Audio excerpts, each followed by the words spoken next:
2011 to 2019 mobilized from domestic, bilateral, multilateral sources, as well as from international climate finance institutions on climate change mitigation and adaptation projects and programs in agriculture, energy, transport, industry, forest, urban development, and health sectors.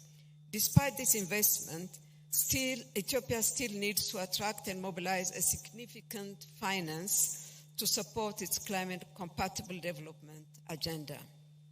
We still count on our partners to fulfill their commitments to developing countries and committing themselves for the new challenge of setting new quantified finance goals in the coming years. We also strongly urge multilateral financial institutions to undergo a serious reform that fits for purpose for the needs and circumstances of developing countries, rather than fueling the historical debt accumulated on the shoulders of developing countries and mainly Africa. Our future depends on our decision now. Urgent action is needed in limiting global warming to 1.5 degrees Celsius to avoid worst impact. 8 years after its signature, ensuring the implementation of Paris Agreement is not an option again. As I conclude, I would like to assure you Ethiopia's unwavering commitment to work with our fellow Africans and other global partners to achieve our priorities and the long-term objective of making the planet comfortable for present and future generations. I thank you very much.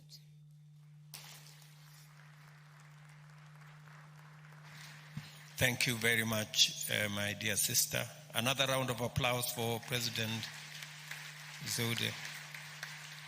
Let me now take this opportunity to request Brahim Ghali, the President of Sahrawi Arab Republic. Your Excellency, you have the floor.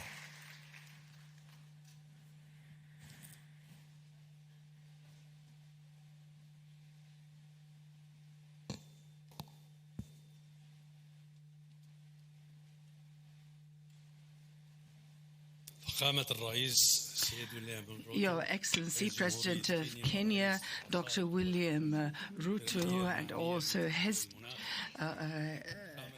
head of the Committee of Heads of States on Climate Change, and also head of the AU, and also Mr. Musa Fiki, head of the AC, Your Excellencies, heads of states, heads of governments, ladies and gentlemen. It's my pleasure at the outset to extend my wholehearted thanks to the Republic of Kenya, the government of Kenya, and the people of Kenya, and President William Ruto for this gracious invitation to attend this meeting. Would like to thank you for the excellent hospitality, and would like to thank you for all sorts of efforts and generosity for the sake of the success of this great event, which is the Climate Summit in Africa. And our Saharan Republic also is facing the climate change like so many other countries in the world. We're facing all these challenges related to climate change. Meanwhile, we have another struggle to put an end to occupation in my countries due to the occupation because of the conflict with Morocco. And those challenges are intertwined. This situation led to the displacement of more than 200,000 of our citizens to some territories that are suffering from climate problems, and temperature in the refugees camps are immeasurable. In our occupied territories, the different practices of occupation, which is outside the control of the international law, without any kind of control. It leads to the aggravation against climate change, like, for instance, the problems with fishery, and this depletes our water and agricultural resources for the sake of exports. And this kind of military occupation is sort of a wall and divides our country into two parts. And this deprives the occupied territories from water. And this is a very dangerous environmental deterioration, and this increases drought in our region. It also led to so many deeply rooted changes in the surface of the land, which became more exposed to wind erosion and also water stagnation. There are also mined areas along this wall became inhabitable, and also it has a very limited economic production. Those challenges, huge challenges, required practical measures on our side to deal with the situation. And in this context, we developed our NDC, and we identified through it the urgent measures for adaptation with climate change and mitigation of its limits. And we did that through strengthening development, which is based on renewables instead of fossil energy. And we supported NDC by having an NAP or NAP through the common ministerial initiatives that included several ministries. In the Sahrawi refugees camps, we developed agricultural systems to reduce the use of water. We also developed modern means with lower costs for housing. And the purpose of that is to face the increasing risks of floods, in addition to the spread out of using solar energy in small units. We also have experienced some electricity projects using solar energy, wind energy, and we're using it also in medical facilities in remote and isolated areas. There we use solar energy. Mr. President, although we have a desert nature, but we do have so many resources to provide to the blue economy in Africa. We have long coasts, and it's very good for fisheries. And our coast, which goes as far as 1,110 kilometers, the land there is known for its resources, and of course it's adopted by Ramsar Convention. Those areas are Wadi Saqiya, Bujdur, Dakhla Bay, and Sabkha Imlili. And although all those resources are exposed to climate change,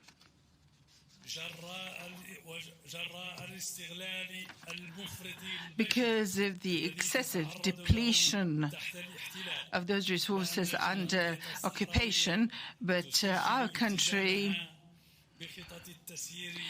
emphasizes that it's committed to execute and implement cautious plans in this area, and this is in harmony with the African initiatives and its goals to protect the African coasts in Africa. In addition to our work or setting out administrative plans for the important environmental areas, and according to the climate change requirements, we're going to work with other countries and have partnerships and with those countries and African organizations to build our national capacities and to exchange experience in relation to the blue economy. The delay of the termination of the occupation by the United Nations, which is the last in Africa, that doesn't mean that we are fully participation in the international global efforts to face climate change and its detrimental impacts. It is illogical that we're deprived of getting the required and allocated financing to face climate change, and we're also deprived of the technical assistance through the climate change mechanism under the United Nations and other organizations. We cannot be deprived from our rights and duty to take part with Africa and the world in this kind of efforts against climate change. And also, we have been coexisting for years and years with those dire and difficult climate circumstances like other countries. We should be represented in the new FCCC and also in the COP. And also we should sign also the Paris agreement and take part in the negotiations, and to also adopt our NDC regularly to the UNFCCC. Our voice is and will be an African voice, and it's going to support the African voice and stance. Sustainable development and the management of blue economy in Africa is strongly related to the way we use to respond to climate change, and we are ready to contribute with our brothers and sisters in Africa and the whole world to achieve the best results and outcomes. I wish you all the best in this summit, and thank you very much.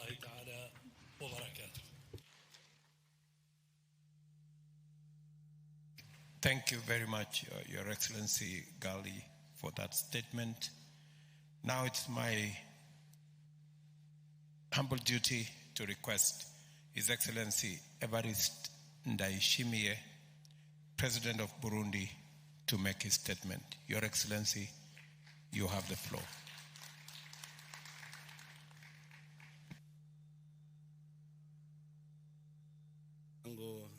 Mheshimiwa Ruto, na hongera sana kwa maandalizi mazuri ya mkutano huyu. I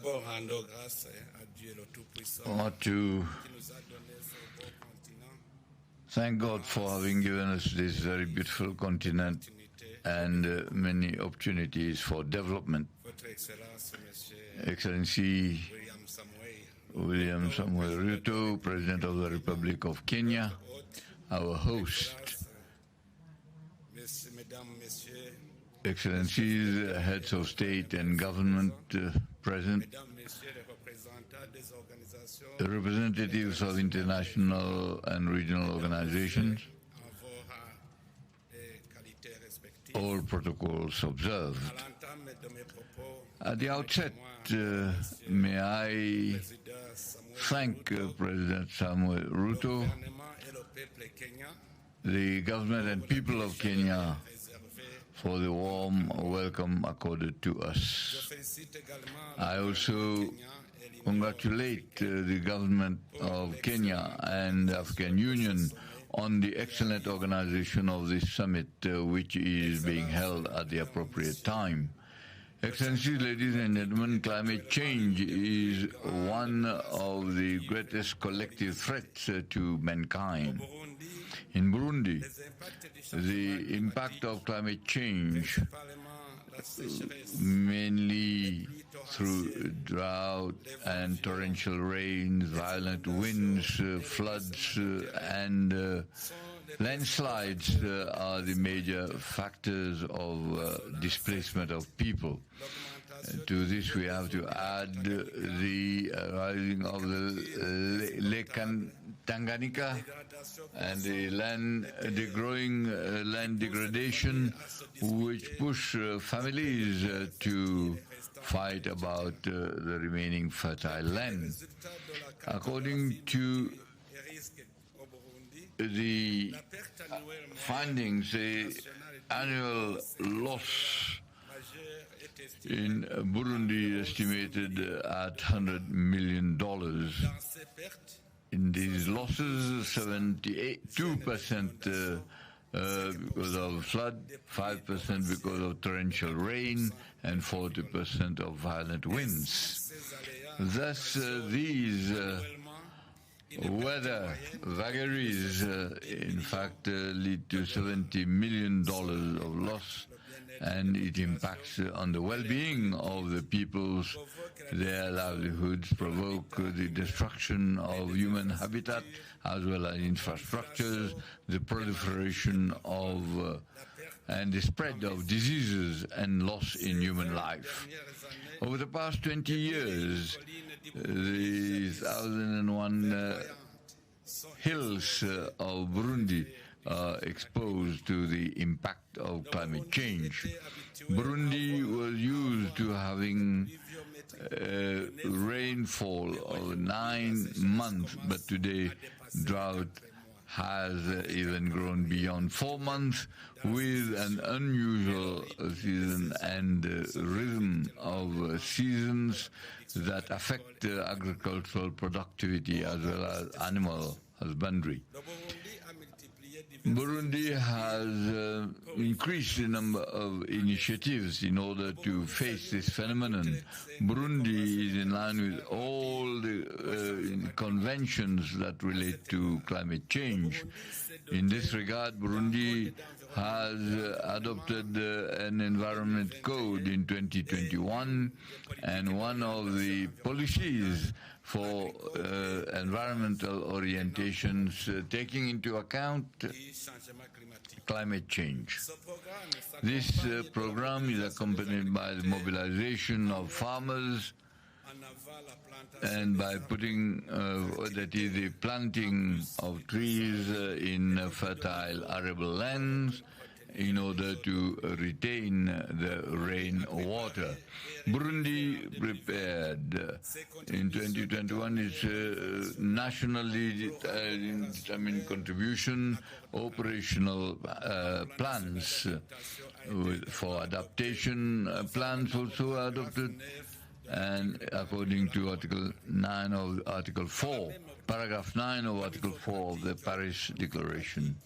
At the practical level, Burundi is mobilizing regularly youth on vacation in preparing the nurseries for agroforestry and forestry seedlings, and to plant them during the period of reforestation, and also to have a program that is Burundi since 2018 wants to rehabilitate the degraded forest lands. Excellencies, ladies and gentlemen, Burundi has the ambition by 2040 wants to develop its objectives of development and the protection of environment and the enhancement of resilience to climate change. According to these perspectives, there are many projects that are envisaged in order to consider a climate resilient program. The establishment of agropoles, hydroelectric centers using photovoltaic cells, and the removal and the processing of waste, and through technological innovation that are adapted to the agricultural and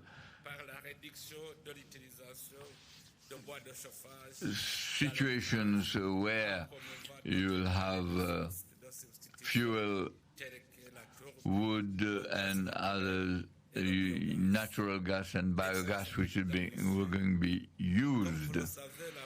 As you know, Africa is bearing the burden of the impact of climate change, although it contributes less than 4% of global warming and emissions.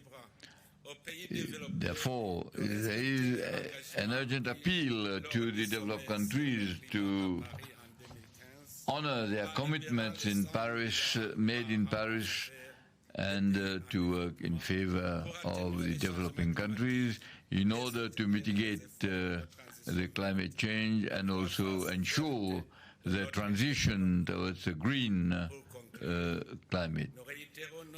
To conclude, we reiterate our commitment to the Paris Declaration and also the Plan of Action of 2022 to 2032 of Africa as regards climate change and also resilient development. And I thank you for your kind attention. Thank you very much, Mr. President, for your comments.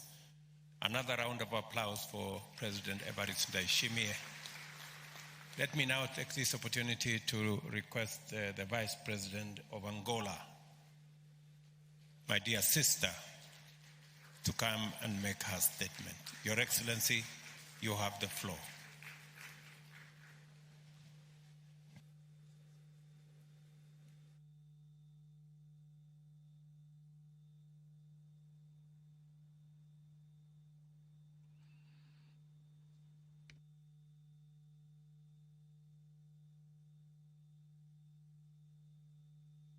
Thank you, Mr. Chairman.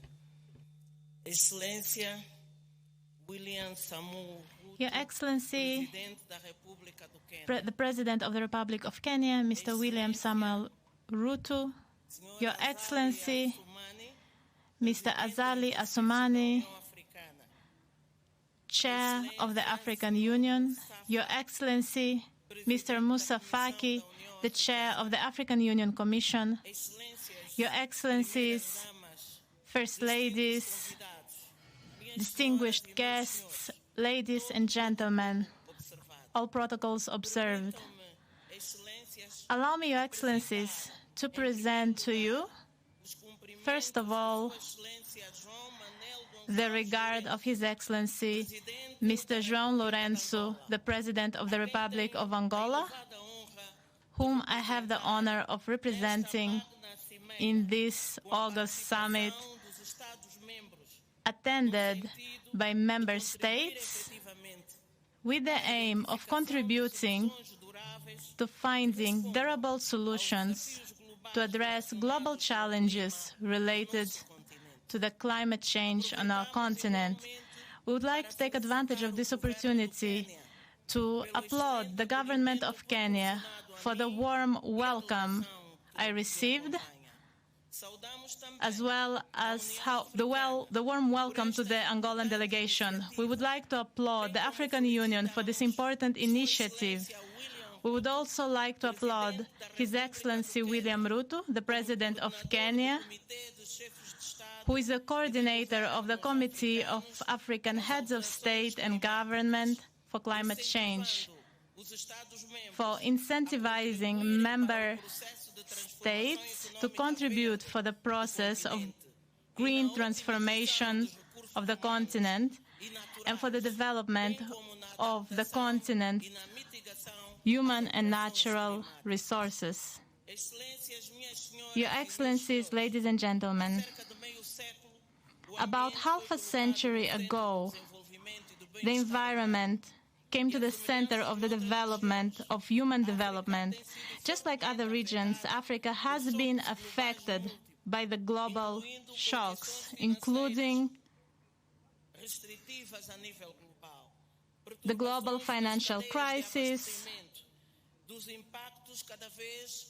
the increasingly growing impact of climate change, and of extreme weather events such as floods and droughts, which amount to a threat to the African economies, which has had a negative impact on the implementation of the different national programs, and which has been preventing us from achieving our sustainable development goals. Ladies and gentlemen, Your Excellencies, the President of the Republic of Angola, João Manuel Gonçalves Lourenço, continues to prioritize issues related to climate change through the National Program for Sustainable Development 2022 to 2027, which has defined as a priority food security, family agriculture, local development and adaptation to climate change, the education,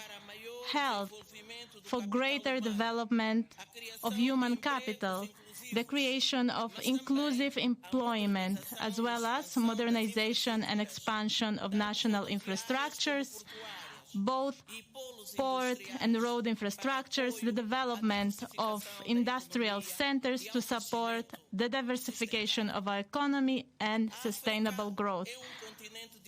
Ladies and gentlemen, Africa is a continent rich in opportunities where women and youth are some of the greatest producers of food supplies.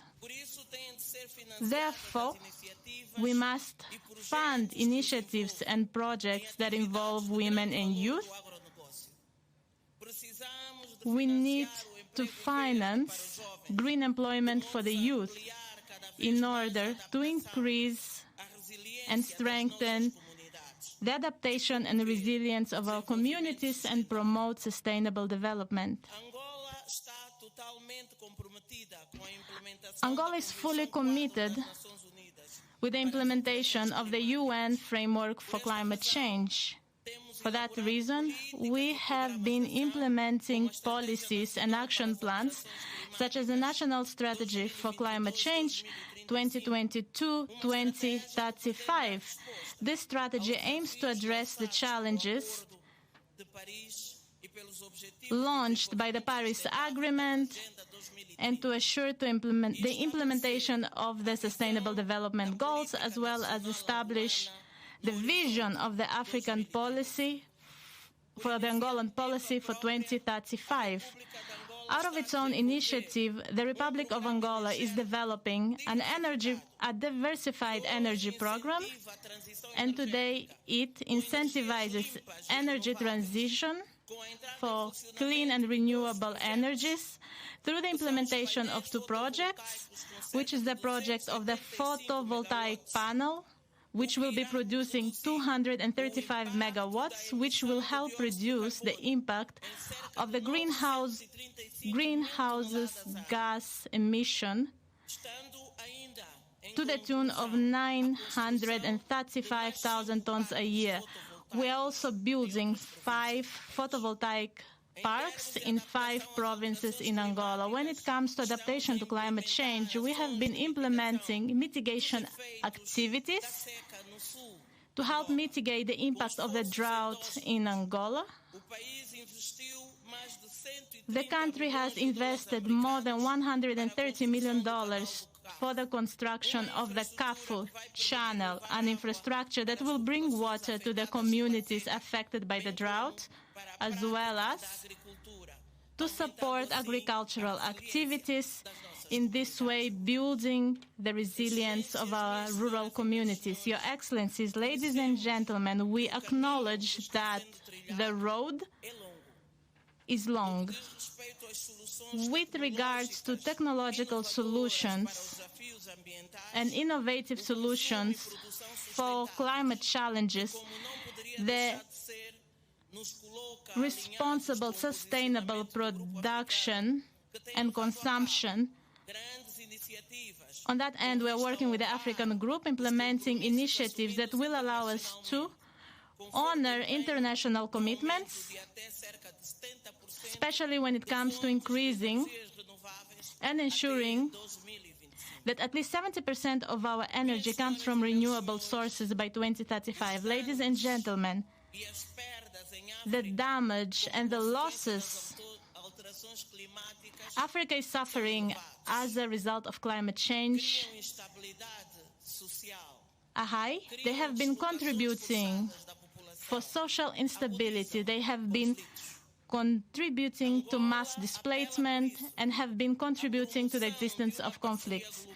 Angola, therefore, calls for a fairer and more equitable global partnership. Angola believes that the investment in climate projects in Africa will not only benefit African nations, but will contribute for global climate stability. We must act fast. And to conclude, I would like to thank everyone who helped organize the summit. And I would like to reiterate the commitment of Angola towards equality, resilience, and towards everything related to the progress of our beloved Africa. I would like to reiterate our trust in the African Union and in the international community so that together we can face challenges associated with climate change.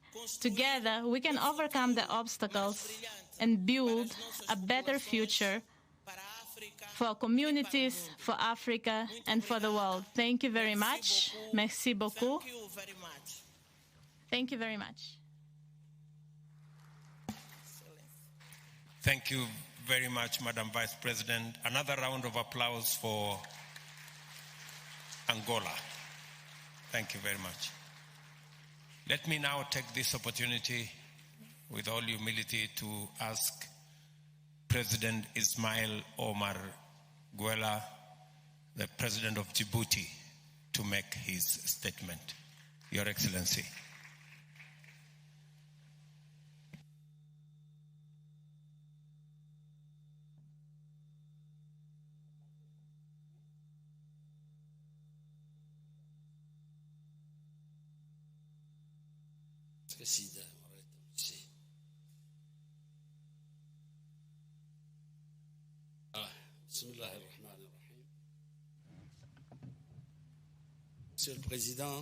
Bismillah ar-Rahman ar-Rahim. Mr. President, President Ruto, President of the Republic of Kenya, Excellencies, Heads of State and Government, Mr. Secretary General of the United Nations, ladies and gentlemen.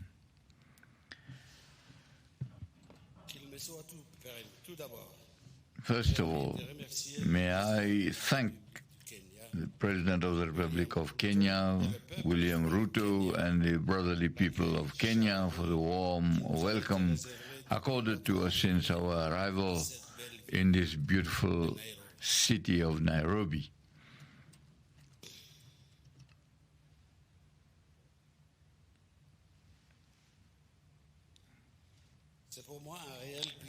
It is a real pleasure for me to take the floor at this forum, which is in line with our strategic thought and dialogue and exchange of views for the sustainable development of our continent through the potential which a blue economy affords us. The Republic of Djibouti subscribes to the Moroni Declaration and the strategy of coordination for a mechanism of the coastal countries which alone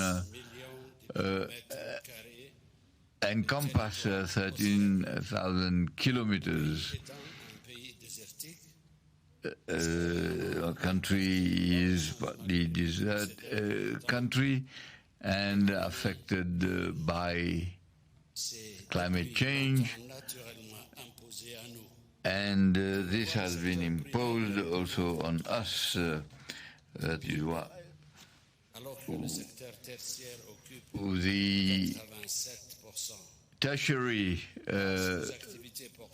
economy occupies 87%, while 3% only is for other components. In fact, we have a very important part played in our economy by the port and the sea. In fact, seawater has enabled us to resolve the problem of access to drinking water, and Djibouti has realized its first regime of desalination. That is to say that the development of economy, blue economy, is an imperative need for Djibouti, and it is in this spirit that we have worked out a national strategy for blue economy in 2023, and the national vision is the guiding principle for the action of the government. Its partners and the civil society in working in the maritime economy. In fact, we have worked out a 5-year strategy as well as a plan for implementation of blue economy, and both are aligned to the strategy and the plan for blue economy and the strategy of IGAD for blue economy and inclusive, sustainable economy that can contribute significantly to the transformation of the Horn of Africa. The other sectors identified, that in addition to the port and maritime activities, are fishery and aquaculture, and also the maritime security and safety. We have renewable energy and telecommunications through the submarine and the sea cables. Mr. President, the oceans transcend the states and they connect all of them, and we should harness this potential in order to create wealth. This is the essential of what it means to develop a blue economy, that is to establish partnerships that will enable us to make use and exploit our oceans, and also a paradigm for action leading to sustainable development. That is why the strategy of blue economy should depend on 3 principles: enhancement of economic activities and the maritime activities, the safeguard of natural resources and ecosystem services, and the establishment and the creation of sustainable jobs and growth. We have to ensure that oceans create opportunities for our peoples. More than 80% of the people of Djibouti live on the coast. That is why we think that inclusiveness, ownership, and the empowerment of the coastal people and communities are essential for the implementation of blue economy before we can think of other world supply chains. We need to guarantee the local capacity, legitimize, regulate, and establish opportunities. Mr. President, the awareness of the possibilities of the oceans by our societies, and also is associated to sensitization about the various threats, and also the threat to maritime And climate change, because this can unleash a dynamic for a better system of protection and sustainable use of marine resources. The preservation and protection of our oceans will guarantee the sustainability of our planet. And this preservation should be accompanied by action, that is, to fight against inequalities and the harmful practices that impede and affect the governance of oceans. Illegal fishing, unlimited commercial and industrial fishing, the dumping in the toxic waste in our oceans are major risks to our planet. This conference should, in fact, be the point of departure for the trajectory of development of our oceans and seas. We are aware of the African potential as regards blue economy, but also our vulnerability. That is, to unleash the potential of blue economy will regenerate in Africa and beyond, and will demand the mobilization of adequate financial resources, because the capacities of our states to take advantage of blue economy remains inadequate. In spite of many commitments made by the international community as regards adaptation to climate change and increase and enhance resilience, our achievements in fact remain below what is expected and what is demanded. That is why Africa continues to urge our partners to develop and honor their commitments, because the development of blue economy is in line with the spirit of sustainability and resilience that is recommended by Agenda 2030 of the United Nations, and is a breath of oxygen for our countries and for our deserts. I thank you.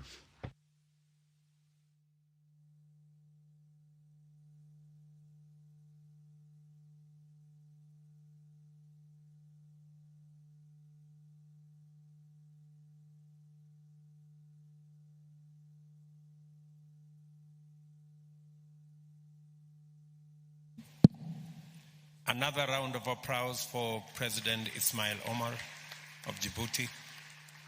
Let me now take this opportunity to invite the Vice President of Namibia. Your Excellency, you have the floor.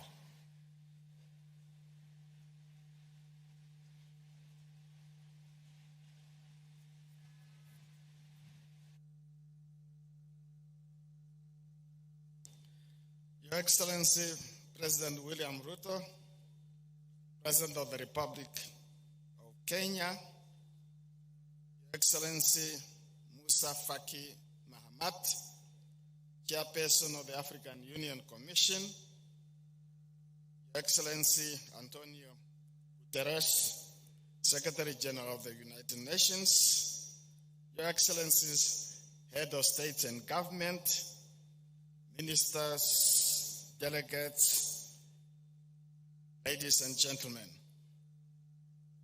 I wish to extend warm greetings from the Republic of Namibia, specifically from Dr. Hage Gottfried Geingob, President of the Republic of Namibia, to you, President William Ruto, for your excellent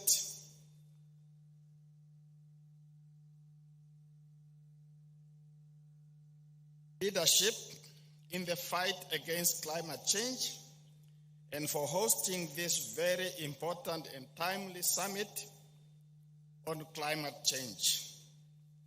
I further extend my gratitude to you and to the people of Kenya for the excellent way this summit has been organized and the warm hospitality extended to my delegation since our arrival in this beautiful city of Nairobi. As Your Excellency have said, I'm finally happy to have returned home to East Africa. Today, I wish to shed light on the effect and impact of climate change on Namibia and her people. Namibia's geographical location in southwest corner of Africa, with its vast desert landscape and arid climate, make it particularly vulnerable to the impact of climate change. Rising temperatures, erratic rainfall patterns, and prolonged droughts are becoming more frequent and tense, wreaking havoc on the country's economy, on our environments, and of course, affecting our people. Agriculture, a cornerstone of Namibia's economy, is significantly affected. Prolonged droughts and unpredictable rain patterns lead to the reduced crop yields, livestock losses, and increased vulnerability to food insecurity. As a result, farmers struggle to provide for their families and to contribute to the nation's food production. The impact on rural community is thus severe, exacerbating poverty and inequality. Moreover, climate change exacerbates the water scarcity challenges facing our country. With limited freshwater resources and a growing population, the demand for water is increasingly high. However, as temperature rises and rainfall becomes erratic, rivers and water bodies dry up and groundwater reserves deplete. This scarcity not only affects drinking water availability, but will also impact on agriculture, industrial activities, and hydropower generation. The water crisis strains communities, hinders economic development, and threatens social and communal stabilities. Your Excellencies, these challenges are not unique only to Namibia, as the whole continent experience similar, if not worse, consequences of climate change. We need to be clear in our message to the international community as it relates to what some refer to as climate injustice or climate justice. The global response to the effect of climate change in Africa should be characterized by agency, collaboration, and support. Africa, as a continent, is particularly vulnerable to the impact of climate change, despite contributing minimally to global greenhouse gas emissions. Developed nations must fulfill their commitment to provide financial and technical assistance to African countries. Adequate funding is crucial to support adaptation and mitigation efforts, improving structural resilience, and promote sustainable development. Technology transfer and capacity building initiatives can empower African nations to implement climate-friendly solutions and maximize their potential for clean energy generation and sustainable agriculture. As Africans, we need a stronger voice, unity, and wield more international influence to bring around the necessary change on the continent for the betterment of our people, if we want to realize, and I quote, the Africa we want, in line with Agenda 2063. By working together, we can build a more resilient Africa, mitigate the impact of climate change, and ensure a sustainable future for the continent and all its people. I'm therefore positive that through the Nairobi Declaration, we send a clear message to international community, and especially to our partners present here at this conference, that the time to act is now. Merci beaucoup. Obligation. Obrigado. Thank you all. Asante sana.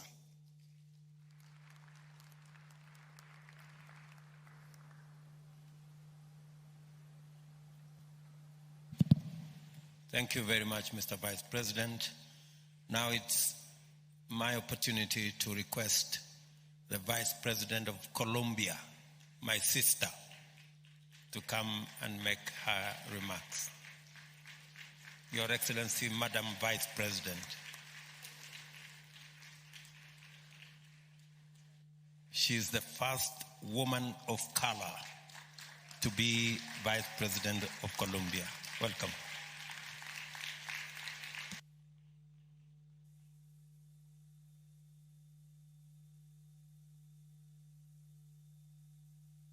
Buenas tardes.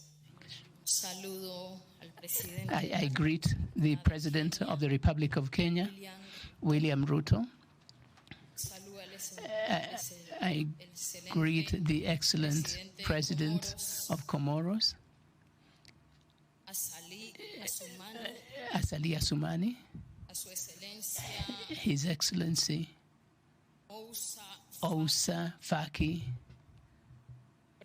the President of the African Union Commission, the Secretary General of the United Nations, Antonio Guterres, all the presidents, leaders, ministers, the media, and all those present here.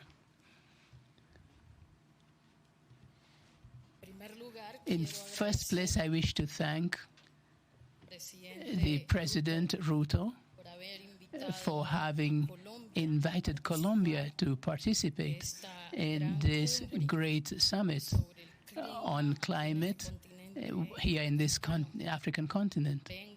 I come sent by the President Gustavo Petro, who was invited personally by the President of Kenya, and I'd like to thank him for blessing the central discussion that we have today, as that is a call to all of humanity to care for the great challenges, especially this planetary challenge that is putting into risk the life in the planet.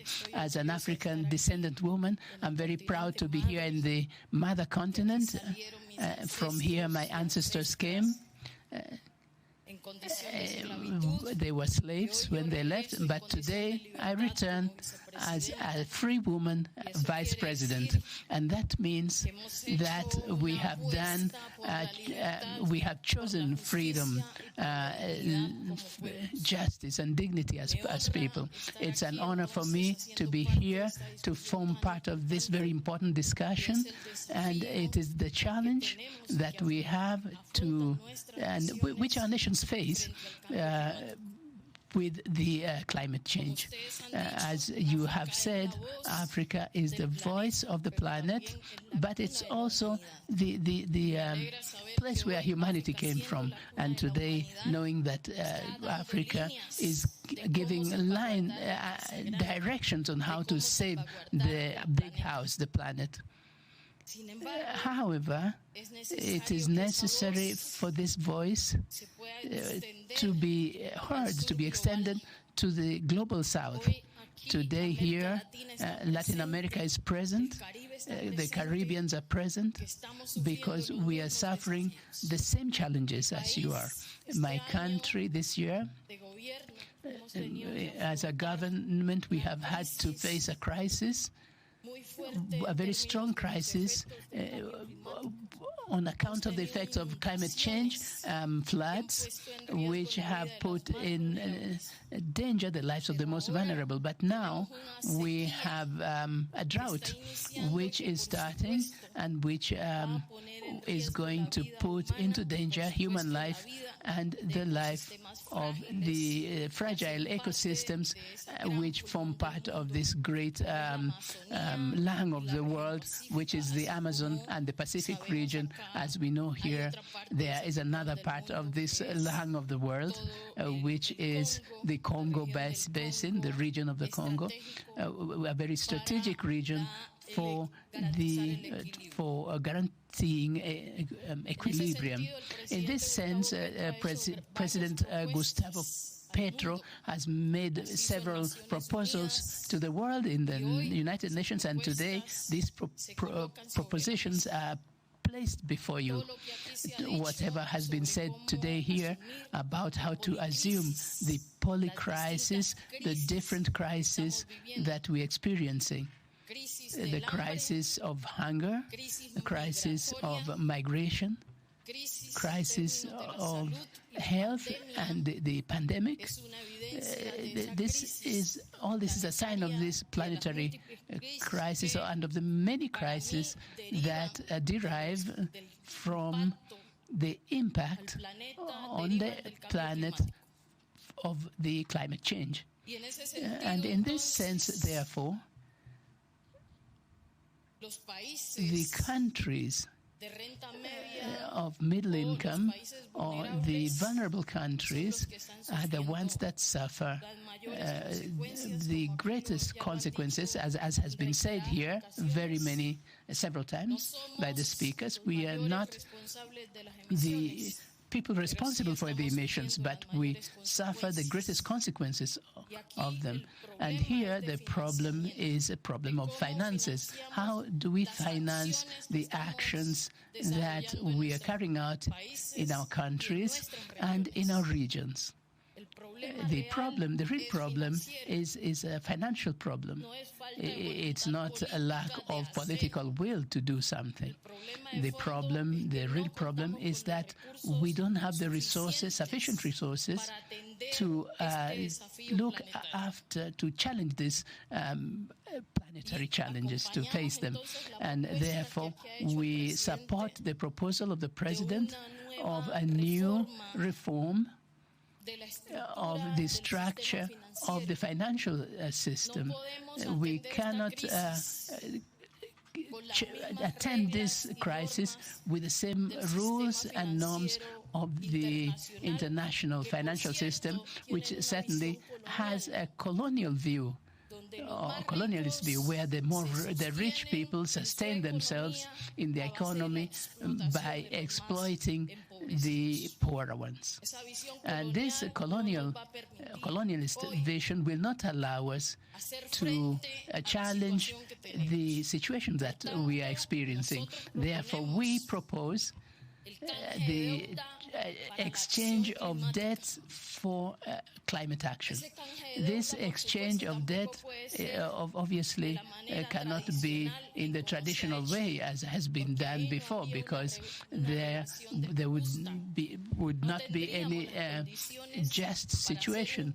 We would not have the sufficient conditions to do properly these exchanges. These exchanges obviously imply special conditions, and one of these proposals is that we should reach agreements, multilateral agreements, to work on this transformation and on the financial system. And in addition, we should together build within this agreement, this multilateral agreement, a plan, an urgent action plan. The planet doesn't have much time. We do not have much time to continue speaking. We have to go into action. And this happens because of political will. The political will of the countries of the North, the G20, who continue emitting gases, but it is not sufficient for us to act in the South if the global North does not take up the challenge of limiting its emission of the gases, as we were saying, as the General Secretary of the United Nations said a few minutes ago. In this sense, therefore, we propose that we should do the same, that what was done in the case of the pandemic. The International Monetary Fund should issue special bonds so that these can contribute to create a global fund to allow the middle-income and vulnerable countries to have the economic conditions to be able to face these challenges. Without this, it would not be possible to advance. Without this commitment to reform the financial system, our countries will continue being drowned in debt, and worse, without getting real responses, solutions to our populations that are dying. As a woman, I celebrate that in this space, in this summit, we are considering the role of women in the policy of life, in this the policy of using our instinct, our maternal instinct to save our mother, the earth, the bigger uterus. Thank you for this invitation, and I repeat, Colombia expresses its commitment to in climate change and its commitment to strengthen South-South relations with Africa and with the Caribbeans, which will allow us to give concrete, specific responses and to this planetary challenge. Thank you very much. Thank you very much, my sister Francia, for that candid statement. And by the way, Francia has a Kenyan name. She's called Nyawira. And when she came to Kenya, we traced her origin to a place called Meru. So thank you very much, Nyawira. Okay. Okay, thank you very much. A round of applause for Nyawira, Francia. Thank you very much. Now, let me take this opportunity to request my brother, the Prime Minister from DRC, to make his comments briefly, because we've really overshot the runway. Your Excellency, please.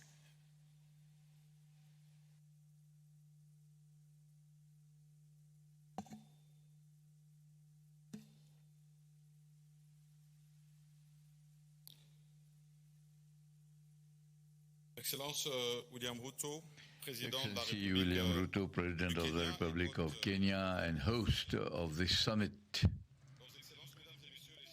Excellencies, heads of state and government, Mr. Antonio Guterres, Secretary General of the United Nations, Madame von der Leyen, President of the European Commission, Mr. Moussa Faki Mahamat, Chairperson of the African Union Commission, invited guests, ladies and gentlemen. It's a great honor for me to take the floor on this day on behalf of His Excellency Felix Antoine Tshisekedi Chilombo, President of the Democratic Republic of the Congo, on the occasion of this African Climate Summit in this magnificent and beautiful Kenya International Conference Center. Like those who took the floor before me, I would like to thank the Republic of Kenya, the sister republic, for the warm welcome accorded to my delegation, and I would like to extend this gratitude on behalf of the President of the DRC. Organizing the thing that is to develop positive solutions for climate in favor of Africa and the world. This summit affords my country the opportunity to meet the expectations as regards the problem of climate, and precepts are based on three fundamental principles, that is a green economy, biodiversity, and renewable energy. As we can not overemphasize that the DRC is a kind of solution country which imposes on the world because of its potential and innumerable assets, which is an undeniable contribution that is there for the conservation of nature. A favorable ecosystem, our country in fact has huge forest resources and 155.5 million hectares, which is more than 10% of the forests of the Congo Basin, an important reserve and a well of more than 30 gigaton of carbon, and also its potential of the solar energy, which represents 37.7% of Africa and the world. The Democratic Republic of the Congo can, through its hydro electric power, can provide and supply Africa with this energy, and also its young population, its labor force, and which is a great potential. And as President Ruto has said earlier on, the African potential is known. Here, it is a question of transforming this potential and harness this potential in responding to the issues of climate. We, last year, had a crisis, the fact of the deregulation of the wells and the dry season, which, in fact, had a lean corn season in East Africa, in Central Africa, as well as Southern Africa. And this has destabilized our economies. This has made us more aware of the response that we should give to this climate problem. For me, and the response of the Democratic Republic of the Congo, there are three indispensable ingredients. One is the will, solidarity, and determination. The will is through the honoring of commitments that we make, particularly the countries that pollute, and as regards the carbon tax, as agreed at the COP15, will on financing, innovative financing, and financing green economy, as agreed at the last summit in Paris.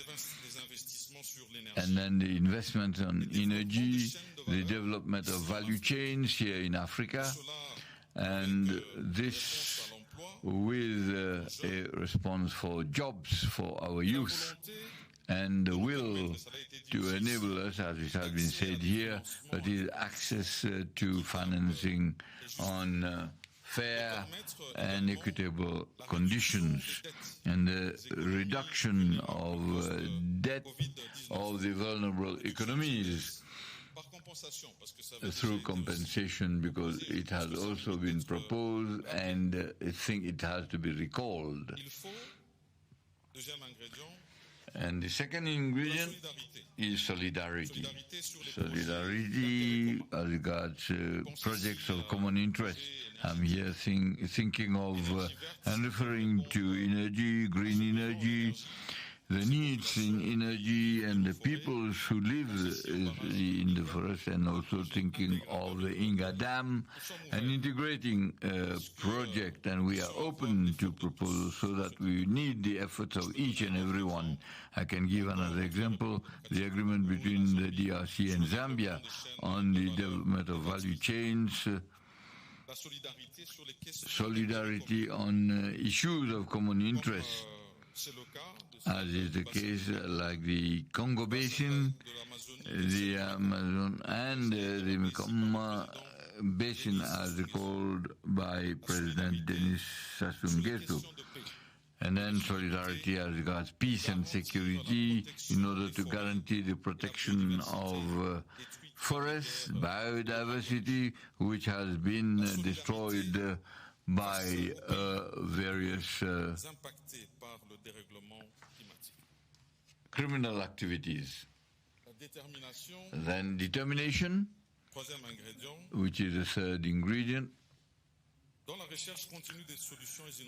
In the search for innovative solutions to climate, as it is the case here in Kenya, and then the determination for a better world to be bequeathed to our children, and also the new climate economy and access to conservation and the rehabilitation and restoration of our forests for the production of and then regenerative agriculture, and also to ensure food security. It is for this reason that we are in favor of the establishment of a fund for climate change. We also are making an advocacy, and we want to do it on the margins of the UN General Assembly, which will be organized on 19th September, on a carbon market that will be profitable for Africa, and that will be on the margins of that summit. So all these issues, we show solidarity, and this should apply not only to Africa but also beyond. I sincerely want to thank President Ruto and all the participants for this opportunity that is afforded to us through this summit, which will contribute undoubtedly to all the meetings on climate. I want to thank you all. Thank you very much, my brother Sama, for your comments. And another round of applause for my brother Sama. Let me ask that we now prepare the clip from my sister Motley. Just hold it as I give the floor very briefly, maybe 2-3 minutes, to the Deputy Prime Minister, Mr. Salah Jama from Somalia, if he is there. Okay, if he's not there, can we take the clip from my sister, Mia Motley?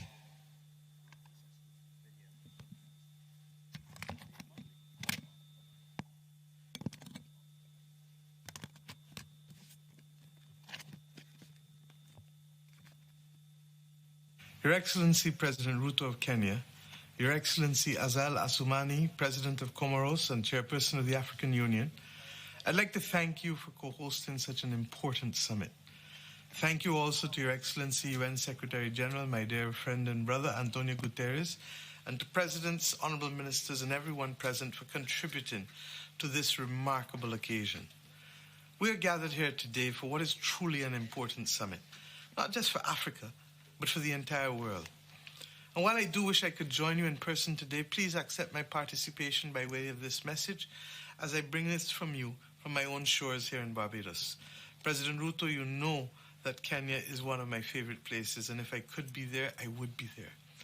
My friends, so many people across the globe are now imperiled and impacted by the climate crisis and the interconnected impacts that take place, such as pollution and deforestation. The world has discussed and debated all of this. But the fact is that for too long, we have done far too little. And as I said in Paris, we're not moving at the pace or with the scope that is necessary to tackle the environmental decline if we are to safeguard our people and our planet. The climate crisis affects everybody, but particularly it has devastating consequences, life and death consequences, for the very poorest and most vulnerable. And they come from countries who didn't help cause it. But my friends, we still have a choice. We can continue to talk amongst each other, seeking perfection or even casting blame, while the world literally burns.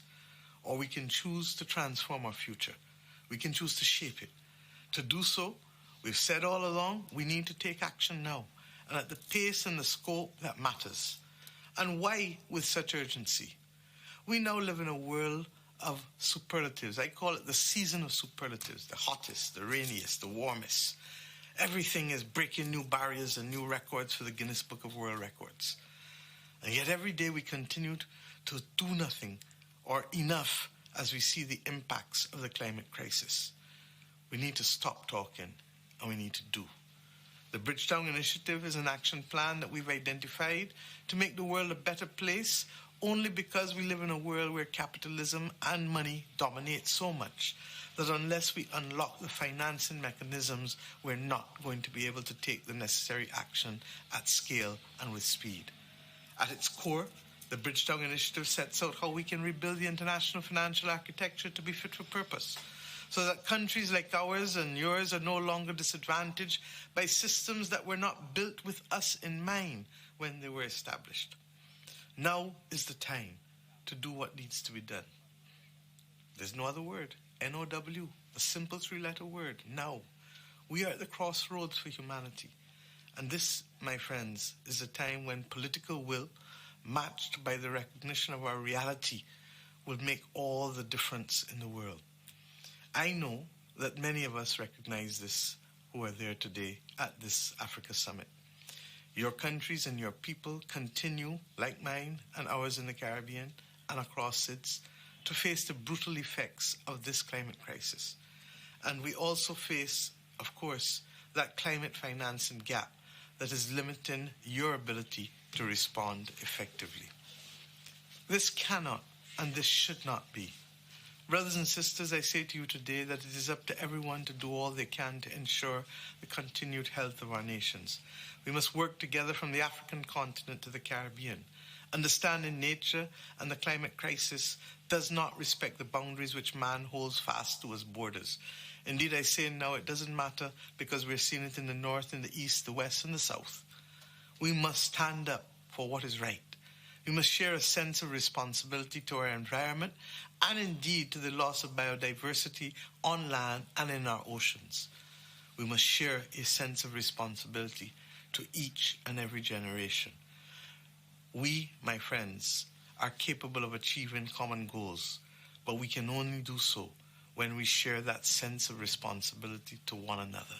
We must be our brothers and sisters' keepers, and we must look to treat others as we would wish to be treated. If we apply these simple precepts that our children live by daily, then I believe that we can begin to see success. I trust that the science will continue to be all at the center of all that we do, and I trust, therefore, that that ability to link science with finance, with public policy action, can make the difference to ordinary people in Nairobi, ordinary people in Bridgetown, ordinary people wherever they are found on this planet. Thank you, and I wish you all the very best. Thank you very much, my sister Motley, wherever you are, and for your very kind comments.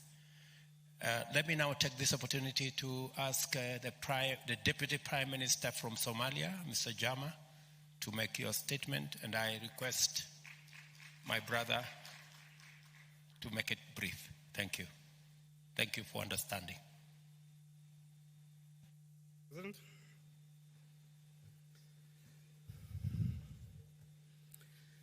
Your Excellency, President William Ruto, ladies and gentlemen, distinguished guests, fellow leaders from Africa and around the world.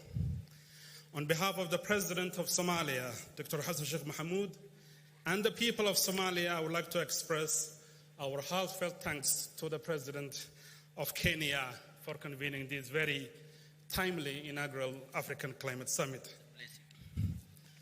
Ladies and gentlemen, across the African continent, from the southern tip to the northern edge of the Sahara, from the Sahel to the Horn, the impact of climate change manifests itself in some very similar, cyclical, and destructive patterns. And it's this common threat that brings us all together to form a unified voice championed by President Ruto. Ladies and gentlemen, Somalia, located in the Horn of Africa, is acutely aware of the profound weight of climate change vulnerabilities. Rising temperatures are very common in Somalia, and the predictions state that by 2040-2060, the temperature will increase by 1 to 1.7 degrees Celsius. Ladies and gentlemen, I want to highlight a set of variables that interact together and render the African states extremely vulnerable and their communities. The era of climate change has become synonymous with the nexus of food insecurity, forced migration, and displacement, coupled with conflict. It has been widely stated here today that over 150 million Africans are subject to food insecurity and hunger. Around 60 million of those are in the Eastern Africa and the Horn region, and 5 million in Somalia. Since much of the African countries are not industrial states, climate change impact affects us at our most vulnerable places. In places like Somalia, pastoral communities and agrarian communities are the most hard hit. So today's very proud livestock herder or a farmer could overnight find themselves in an IDP camp outside the big cities, becoming another added number to climate change vulnerabilities. I would like to allude to an element of combating climate change that has not been widely discussed in this plenary today, and that is our coastlines and the blue economy that President Gayle spoke about. Somalia has the longest coastline in the mainland continent, but overall in Africa, our blue economy is underperforming, and rising water levels, extinction of coral reefs and mangroves, and biodiversity is an imminent threat. For the ocean gives us more than 50% of the oxygen that we consume. Ladies and gentlemen, Somalia annually loses a revenue worth of 300 million to illegal fishing. And I think investment in the sector would allow us to enhance our potential to cope with climate change. Ladies and gentlemen, the final question I would like to raise is how well are the African states and societies situated to combat climate change? I think that point has been very well articulated by the previous speakers. The African states have a unique set of challenges that puts them in a precarious situation.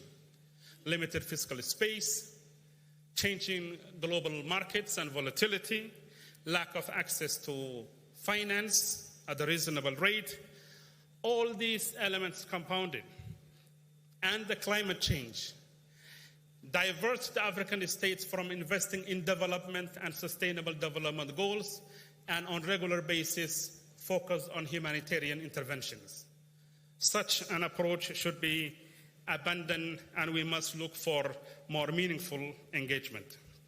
Ladies and gentlemen, when droughts hit California, you do not see the death of people. But when droughts hit the Horn of Africa, you see both the death of people and the loss of livestock. So climate change affects Africa in some very profound and immediate ways. Finally, I fundamentally want to agree with the argument put forth by President Ruto that Africa should be and ought to be part of the solution to combat climate change. We have a very young, vibrant population. More than 70% of our population is young. We have 60% of the world's potential in terms of renewable energy. We have the greatest potential for agriculture and livestock. And instead of the world feeding us, Africa has the potential to feed the world. But for that to happen, there needs to be justice and reform in the global financial institution. If we cannot access finances at a reasonable rate, a rate equal to others, then for us, bringing about a transformation would be an elusive goal. I'll give you the final example of where Somalia stands today. We are fighting a war against Al-Shabaab, Mr. President. That's why our president could not be here. He is in the front lines. We are finalizing a debt relief HIPC initiative that took us almost a decade, serious fiscal limitations. After we complete the fight against Al-Shabaab and we finish our debt relief program, we will find ourselves in a very interesting situation. Do we go for concessional loans to invest in infrastructure, in human capital, in sustainable development goals? Or do we deal with the droughts? We almost averted a famine a year ago. Ladies and gentlemen, to conclude, in the last 30 years, Somalia has experienced 18 droughts, 2 famines, an equal number of floods. In order for us to develop the resilience and the mechanisms to cope with those things and empower our resilient citizens, we ask for international financial institutions to be reformed, adaptation programs to be increased, and Africans should have a common voice so that we can take it to the next scope. Thank you very much. Thank you very much, Deputy Prime Minister. And I want to confirm as a neighbor the whereabouts of the President of Somalia and give him our regards. Let me take this opportunity. The President of Nigeria passed by and did request me to give a chance, a very brief moment. Minister, 2 minutes. Isaac Adenkule, the Minister of State for Environment from Nigeria. If he is in the house, you have the floor. And, oh yeah, thank you. Minister, please make it brief.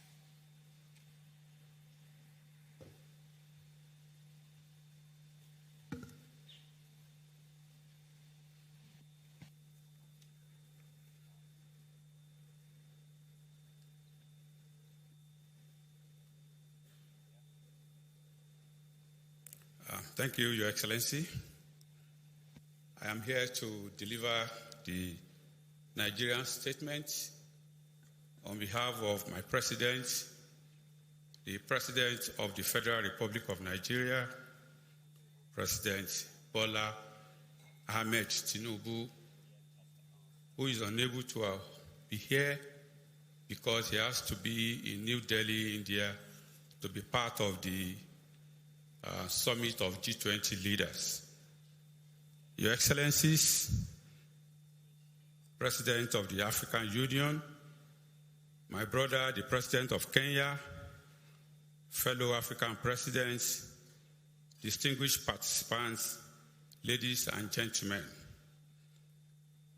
Excellencies, speaking on behalf of Nigeria, I extend my heartfelt congratulations for the landmark occasion that marks the inaugural AU African Summit. This event, as well as our recent efforts and advocacy on the topic of climate of change, boldly demonstrates to the global community that Africa is rising to the challenge and taking decisive steps to deliver a sustainable economic future for our people. The African Climate Summit occurs at a pivotal juncture, offering us an exclusive stage to spotlight our priorities, solutions, and needs regarding climate action to the global community. As a continent, it is critical that climate action spurs socio-economic development for us. We know that with robust planning and increased investment in the region, this is achievable. Africa is already bearing the brunt of a climate crisis that it did not cause. But our continent, with our significant renewable energy resources, critical minerals, vast carbon sink, and growing population, can be a strong solution center. Distinguished participants, in Nigeria, we have articulated our unchanging position to advance climate action without jeopardizing economic development. We designed an ambitious energy transition plan to achieve universal access to energy by 2030 and net zero emission by 2060, while prioritizing industrialization, job creation, and economic growth. Significantly, our plan helps to crystallize the scale of resources needed to deliver climate targets, so that by the current financial flows will not suffice. Nigeria's energy transition plan requires 1.9 trillion in spending up to 2060, including 410 billion above business as usual spending. This is additional financing requirement translates to about 10 billion per annum, but average international financing flows to Nigeria for clean energy have been about 655 million per year over the last decades. Similarly, the unconditional target in our nationally determined contributions requires $7.7 billion in investment annually. In 2019-2020, all sub-Saharan Africa received barely approximately $20 billion USD in climate finance. Annual climate finance flows to Africa are currently just 11% of what we require, so more investment have to come to the continent. For us in Nigeria, we are presently establishing partnership with both public and private sector players, driving innovative policy changes, advancing renewable energy projects, including on-grid solar and electric vehicle development, and exploring innovative financing mechanisms like carbon trading to lay the foundation for an all-encompassing transition. I recently made public the key focus of my government, captured as an 8-point agenda. Climate action and environmental sustainability is central to achieving 4 of those agendas, which are food security, poverty eradication, sustainable job creation, and security. We recognize that just energy transition partnerships are emerging as an important source of capital for climate-sensitive energy efforts in developing regions, and Nigeria wants to be considered for one. My team is currently working on a proposal to the G7 for the JET-P for Nigeria. It is encouraging that South Africa and Senegal have secured JET-Ps, but they must be scaled up across Africa in addition to other strategic financing opportunities. This summit is essential for highlighting such requests, sharing ongoing efforts, and establishing inter-country collaboration. Mr. President, I assure you and fellow leaders of Nigerian unwavering support as we embark on this journey to clearly communicate Africa's position on climate action and expedite an equitable, sustainable future for all of us.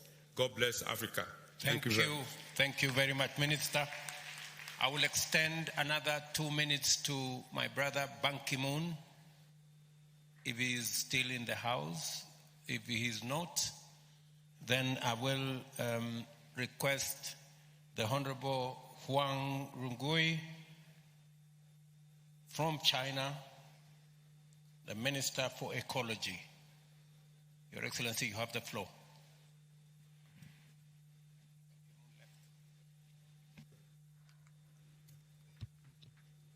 Okay. His Excellency William Ruto, President of Kenya, His Excellency Azali Assoumani, President of Comoros, Ministers, Heads of State, ladies and gentlemen, greetings to all.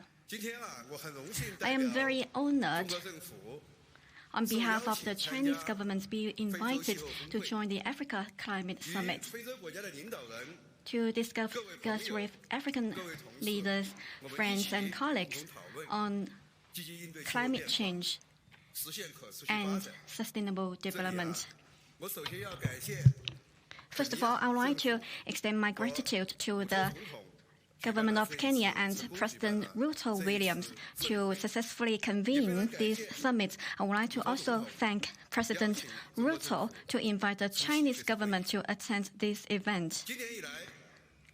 Since the beginning of this year, extreme weather events have occurred frequently around the world. Forest fires in Canada, heat waves and floods in many parts of China, and floods and mudslides in Malawi, among other African states, have caused serious loss of life and property, as well as ecological crisis. Climate change is a global challenge that can only be effectively addressed through solidarity and cooperation. The UNFCCC and its Paris Agreement are hard-won gains, which reflect the greatest global consensus. We should always adhere to the principles of common but differentiated responsibilities, equity, and respective capabilities, so as to build a solid political foundation for global climate cooperation. Africa is one of the regions in the world most vulnerable to climate change,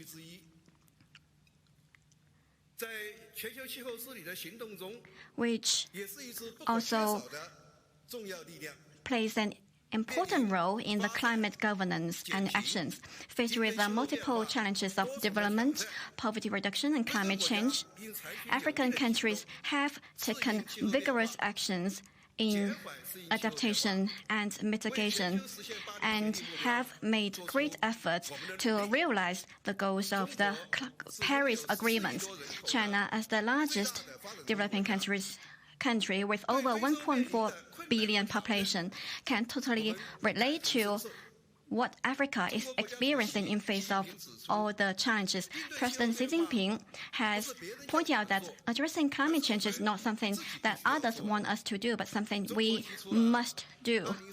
China has set the goal of carbon peaking by 2030 and carbon neutrality by 2060 as our NDC.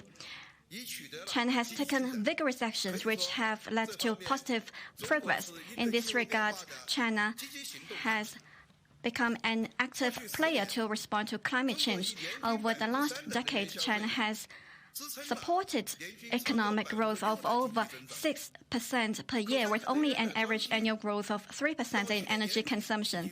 Thus, the installed capacity of renewables in China is up to over 1.3 billion kilowatts. And China has brought down the global cost of renewables, contributing significantly to the global response to climate change and emission reduction. China has launched a national carbon market covering 4.5 billion tons of emissions per year. We also produced over half of the global e-mobility vehicles. We have afforested an area of 1.02 billion mu, equivalent to 6.8 million hectares, contributing to a quarter of the world's new forested area. China and Africa has been very effective in climate cooperation in the past 1 decade. We have assisted Africa's low-carbon and climate change adaptation demonstration zones, supported its clean energy infrastructure and smart agriculture, and helped enhance disaster prevention and mitigation in Africa, and also facilitated the implementation of the Great Green Wall program in Africa. In late 2021, China and Africa jointly issued the Declaration on China-Africa Cooperation on Combating Climate Change. As of August 2023, China has signed MOUs with 15 African countries on climate cooperation. I would like to take this opportunity to announce that in order to implement this declaration, China plans to launch the program Africa Solar Belt under the South-South Cooperation on Climate Change to assist relevant African countries in developing and utilizing solar energy, address power shortage, and transition to green and low-carbon development. Development is the way to enable people to live a better life, a top priority for developing countries. Recently, President Xi Jinping has launched new initiatives such as the Support for Africa's Industrialization Initiative and China's plan for the modernization of African agriculture. We are ready to work with African countries to deepen cooperation in climate actions and sustainable development, and to join hands in promoting green, low-carbon modernization. Meanwhile, we also call on developed countries to proactively shoulder their historical responsibility and fulfill their commitment to provide developing countries with at least $100 billion every year in climate finance. As President of CBD COP15, I would like to also call for your attention to the intrinsic linkage between biodiversity and climate change. I have heard a lot of remarks just now which have mentioned the rich biodiversity and forest resources in China.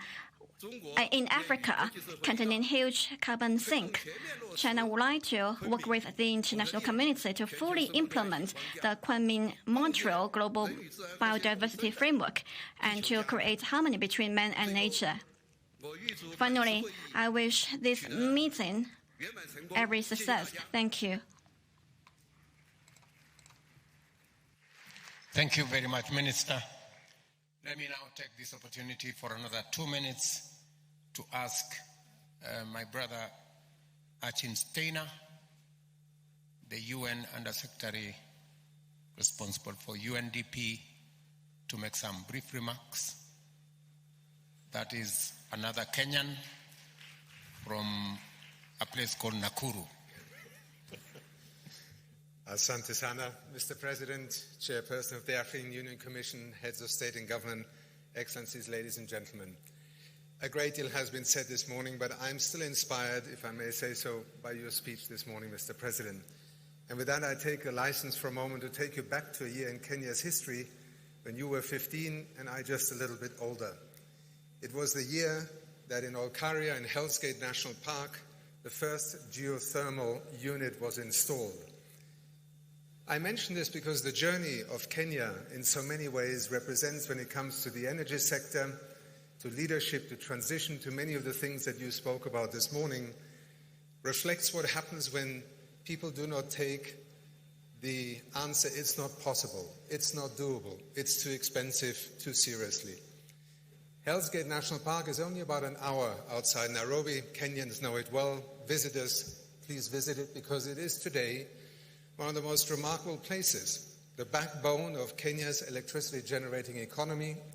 That first Mitsubishi turbine installed in 1981 was installed against a great deal of skepticism. I learned about this history during the years that I spent here. It took many pioneers to envisage it. Today, Mr. President, I believe that Olkaria, with its various generating turbines, generates almost 1,000 megawatts of electricity. And ladies and gentlemen, you are in a country that may very well become the first country in modern history to actually generate its entire electricity supply with clean energy sources. Kenya today is a country that has passed the 92% mark, and it is no longer alone. In fact, Mr. President, there is another country in South America I visited and I did not know. Uruguay today, well over 90% of its electricity supply with renewables. This is not to say that every country can follow the same path, but what we do in UNDP, and why I'm so proud to be here together with my Secretary General and so many of the partners that are today invested in precisely the kind of vision that you have laid out for Africa, is that we can be partners. We have listened, we have learned together, and today, as UNDP, 36 countries on the African continent have invited UNDP to help them undertake integrated national financing frameworks to address this continuously frustrating reality that this continent is asked to borrow for things that it was neither responsible for nor it can afford to borrow in this world of today. That is why looking at finance with the kind of lens that you have both spoken to this morning is so important. Secondly, also pioneering projects such as solar mini-grids, another major enterprise of UNDP. For the first time in history, we are supporting 21 African countries to try and connect over the next few years 260 million people to electricity supplies. A $65 billion investment opportunity, but it needs hard work, both to prepare the ground, to find the investors, and to then roll it out. And finally, Mr. President, let me just commit to you, in the presence of so many leaders from across the continent, the United Nations Development Programme, as part of the United Nations family, as you heard from the Secretary General this morning, is deeply committed to Africa's future transitions, coming out of the reality of today, but investing every day across the continent. I'm proud to today lead an organization within our UN development system that is literally present in every African country on this continent. We are invested in terms of your nationally determined contributions. We are invested in your energy transition just as deeply as we're invested in poverty eradication and ultimately a future for Africa that you spoke so eloquently this morning. Thank you so much for the privilege of addressing you today, and thank you. Thank you very much, Steiner. I guess everybody, when they get a chance, they speak about their village. The Olkaria, where Steiner has very passionately talked about, is in his county of Nakuru. Thank you very much. Now, let me give another 2 minutes. Finally, this is the final one, to Bill Gates on video for 2 minutes, and then we will move the program to the next stage.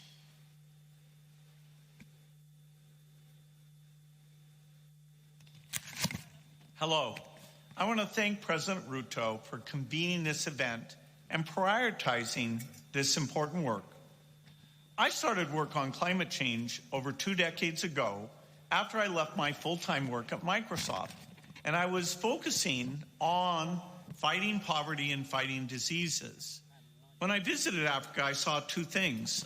First was how climate is already affecting agricultural output, although they've contributed almost nothing to these greenhouse gas emissions because they're dependent on farming, they're near the equator, they're already experiencing more damages than other countries. But I also saw the energy shortage, and we need Africa to have lots and lots of energy to develop their economies. It's fantastic that the African researchers and companies are now thinking about how they can reduce their emissions and continue to grow their economies. Breakthrough Energy is the organization I created to help with climate mitigation. The goal is to innovate, to make the cost of being clean far, far less. And that means we can reduce the emissions and avoid this temperature increase that has such a negative impact. Late last year, I was in a farm in eastern Kenya and they were experiencing drought. And so I talked through with Mary, who was the farmer, how the new seeds and new approaches were helping her. She had drought-tolerant seeds that made a very big difference. She also had chickens that were bred so they could be more heat-tolerant. And because of those new tools that were empowering her, she was expecting to do well despite the tough climate challenge that she faces. And so this is just one example, but by helping with better tools, allowing farmers like her, who are very innovative, to do new things, we can minimize these damages. I've seen there's African researchers work on innovations in fertilizer, making sure these new crops fit their ecosystems and getting those seeds out, getting them approved, and making sure they're low cost. So we do need to invest, whether it's in the innovation or the deployment, getting resources against those, including the promised support from rich countries, will be very, very important. The global goal on adaptation, which will be finalized at COP, should lead to more investment to help Africa deal with these challenges. And so we need partnerships. We need government, philanthropists, businesses to come together to focus on climate adaptation. Yes, we need mitigation, but adaptation doesn't get the energy it deserves. And so I'm excited that you've come together. I'm excited to work with all of you to solve this problem. So thank you for your efforts.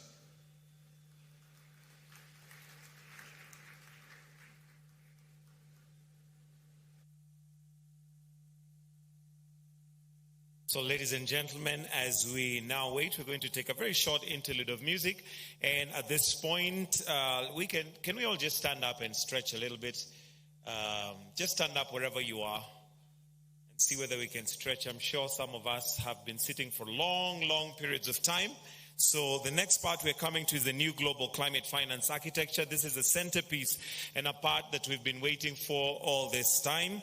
And therefore, thank you so much for your patience. You can sit down now. You can take your seats. I just wanted you to stand up and stretch for a little bit.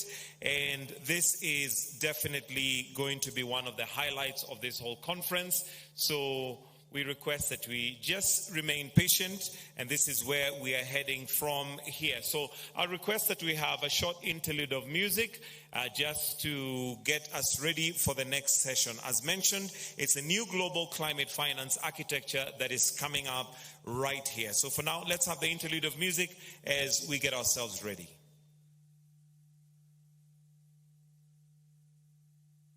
Once you've stretched enough, you may take your seats. Africa, rise, rise, Bambazuka. Let us all rise, Bambazuka. Africa, rise, rise, Bambazuka. PPMC. Let us all rise, Bambazuka. We are part of the solution. I am part of the solution. We are part of the solution. You are part of the solution. We are part of the solution. I am part of the solution.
And I know as I stand here before you, we are actually having all the audience from South Africa all the way to Djibouti, from all the way Mozambique to Morocco, and across Uganda all the way to Nigeria.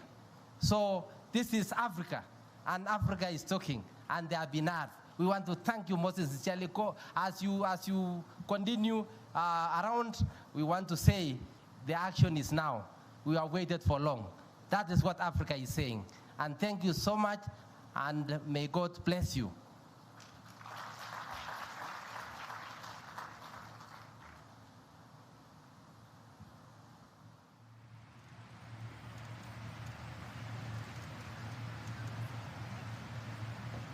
Sante, let's give a clap to Dr. Chumo and also for Wanjira Maathai for doing a fantastic job. Let's give them a good clap. Asante sana Wanjira, you've taken the sessions very well. At this point, Your Excellency, we're coming near to the end, and I would request if I can just have a photo with the panelists or with Wanjira. So Wanjira, if you can come back, and then I'll request the panelists you're with to come down here, and then you can take one photo. And then secondly, the second one we'll take with the panelists that were taken by Dr. Susan Chomba. So, Adlos Tia, kindly welcome to the front. Hans, welcome to the front. And also Miss Kristin, welcome to the front. We take one photo, and then we'll be followed by the other panelists, then we close.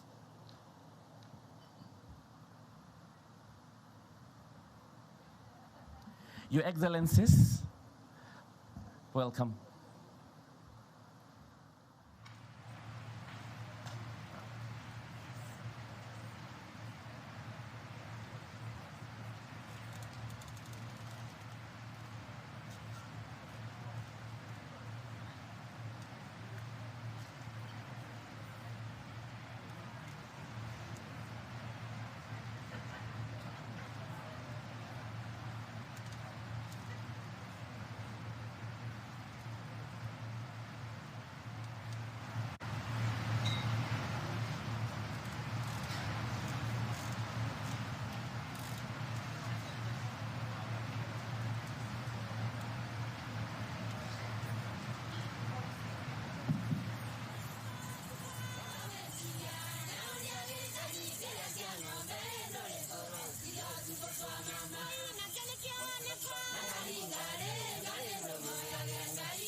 Hello, I'm Marlene Saeed. This is Counting the Cost on Al Jazeera, your weekly look at the world of business and economics.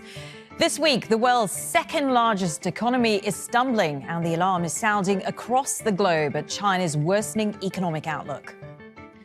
Also this week, BRICS has invited 6 new nations, among them major oil producers, to join its ranks. But does bigger mean better?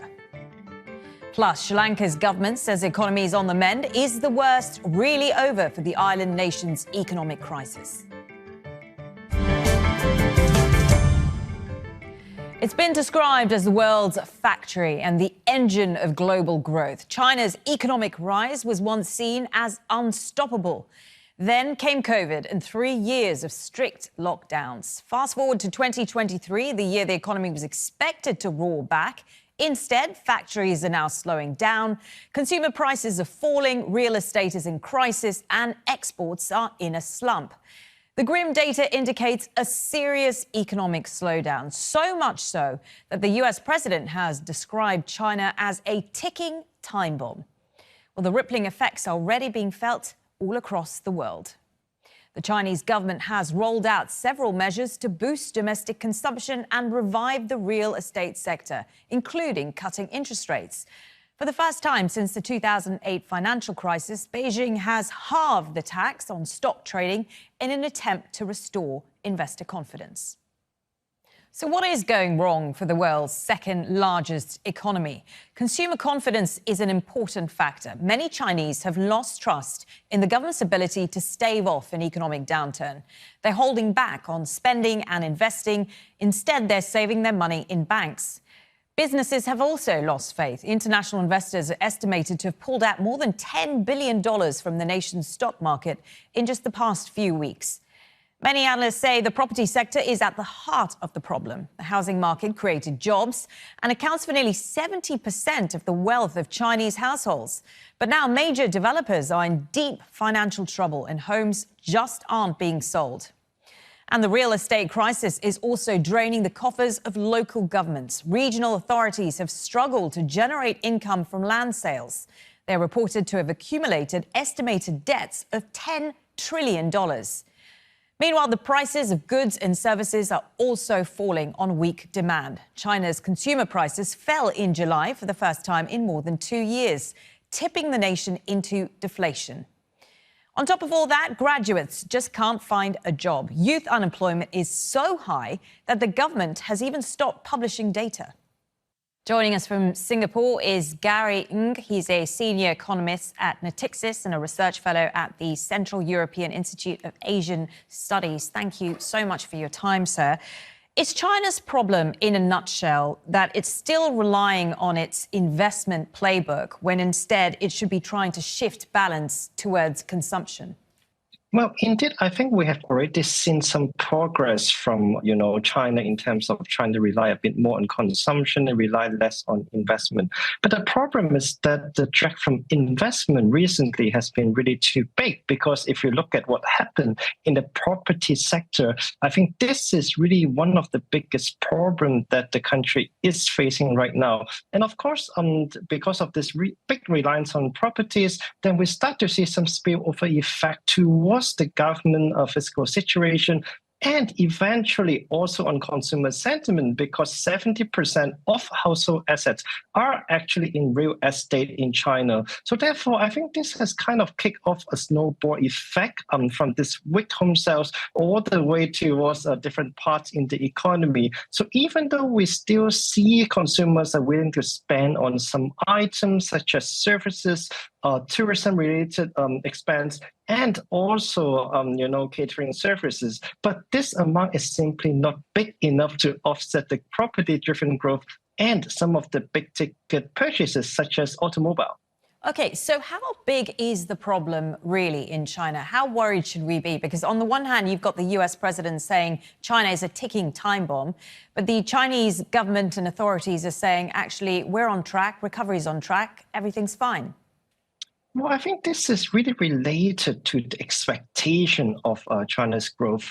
I think if we look at very early this year, the Chinese government actually set out a growth target of around 5%, which is kind of ambiguous and provides some room of maneuver. It's really about the world actually expect China to grow even faster than 6%, and therefore that expectation gap is really the reason of the differences between, the sentiment within China and also versus the world, because the world has been waiting for a big, massive stimulus from China on supporting growth, but it is simply not there, because even if the situation deteriorates at the current pace, it will probably still meet the around 5% growth target this year because of a low base effect. But what worries me more is not really about the growth rate this year, but about the structural problem next year, because if we continue to see this weak confidence from investment and also from consumers, which can spin all the way from properties to consumption, then I think this is really the time that we see basically a decelerating China's growth path. It will not grow as quickly as before, and because there are also other structural problems in aging population, the youth unemployment, and especially the confidence of businesses and consumers, I think this is really why we need a stronger policy to actually support these areas in China. For now, I think things are moving, but it's probably a bit too slowly. I wouldn't say it's really a ticking time bomb, but probably there is a bit of the difference in the expectations from different, government officials or analysts out there. So how does China unravel this? Because a lot of these policies seem to be quite linked to Xi himself. Yes, indeed. I think increasingly we see the policy drifting a little bit more towards the leadership in China, rather than gathering a large amount of opinion, especially from the business perspective. But having said that, I feel that the current policy is actually way more targeted than in the past. And basically, the government wants to spend the minimum resources, raise the minimal debt to actually achieve the best outcome they want to achieve. So this is why even if we look at the liquidity injection in China from the monetary policy perspective, a lot of all this credit allocation is actually quite targeted. You don't want it to be, too supportive for the property sector, but you also do not want it to fall. The government wants to direct a large part of this liquidity to some of the so-called new sectors, such as green energy, tech, and also basically different type of industrial production. But I think this also raised one question ultimately, is that does government really allocate resources better than the market? I think time will really tell on this question. But for now, I think we see a very severe pressure from the cyclical perspective. There is indeed the weakened consumer and business sentiment, especially in the private sector. This is really some of the costs that we are seeing right now before we actually see the benefit. Okay, stay with me for a second, Gary, because China has, of course, blamed a lot of its problems on the United States. They've accused Washington of attempting to block the rise of its economy. And the Biden administration has imposed sweeping curbs on Beijing's access to advanced chip technology and equipment. All this has sparked a series of tit-for-tat measures between the two nations. Now, the Commerce Secretary, Gina Raimondo, is the latest American official to visit Beijing in an attempt to try and stabilize those relations with China. So, Gary, how much are America's trade restrictions hurting China? Well, indeed, I think if we look at all the way from the trade war of tariff towards the latest semiconductor-related measures, actually it has been quite painful for a lot of exporters and also for the players within the chip industry. Of course, China is a big country. Like even though